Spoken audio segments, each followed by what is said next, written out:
Hi friends, SP காரங்க சொன்னால் பார்த்தீங்கன்னா BMW 3 சீரியஸு. இந்த வண்டியில் பார்த்தீங்கன்னா பிரேக் டிஸ்க் மாற்றிருக்கு, ரியரில் பிரேக் பாட சேர்த்து மாற்றிருக்கு, 2 டிஸ்க்கும் மாற்றியாச்சு. ஆக்சுவலாக இந்த வண்டியில் என்ன கம்ப்ளைண்ட்னா rear brake complaint, noise brake அடித்தா நாய்ஸ் கம்ப்ளைண்ட்டு. இது பார்த்தா தெரியும் உங்களுக்கு பிரேக் டிஸ்க்கே உங்களுக்கு தெரிஞ்சிருக்கு, மெலிசாக இருக்குது. ஒரு சைடு திக்னஸ் பரவாயில்ல. இது வந்து நம்ம ஃபேஸ் பண்ணி போட்டுக்கலாம்னு நினைப்பீங்க, ஃபேஸ் பண்ணுறது வேஸ்ட் தான். ரியரில் பொறுத்த வரைக்கும் டிஸ்க்கு மெலிசாக வரும். நீங்கள் ஃபேஸ் பண்ணி போட்டால் நாளைக்கு டிஸ்க்கு உடைய வாய்ப்பு இருக்குது. இது பார்த்தா உங்கள் ஸ்டெப்பும் வச்சு பிரேக் பட் சேஞ்சு. ஆக்சுவலாக இண்டிகேஷன் காமிச்சிருக்கோம். ப்ரீமியம் வண்டி பொறுத்த வரைக்கும் பிரேக் லெவல் கம்மியாக இருக்குது, ரியரில் தனியாக இண்டிகேஷன் காமிக்கும்.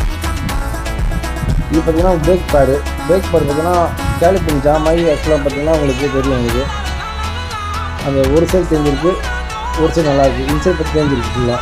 அந்த ஸ்டெப்பை வந்துச்சு ஆக்சுவலாக. இது முன்னாடியே நீங்கள் பார்த்து வச்சுருந்தீங்கன்னா நாய்ஸ் வரும்போது நீங்கள் பிரேக் டிஸ்க்கு அவாய்ட் பண்ணிருக்கலாம், மாற்றாமல் விட்டுக்கலாம். பிரேக் பேடு மாற்றிருக்கலாம். பிரேக் கம்பல்சரி செக் பண்ணுங்கள். மெயினாக இந்த ப்ரீமியம் வண்டி பொறுத்த வரைக்கும் காஸ்ட் அதிகம். காஸ்ட் கம்மி பண்ணுறது உங்களுக்கு நல்லதாக இருக்குது. Thank you friends.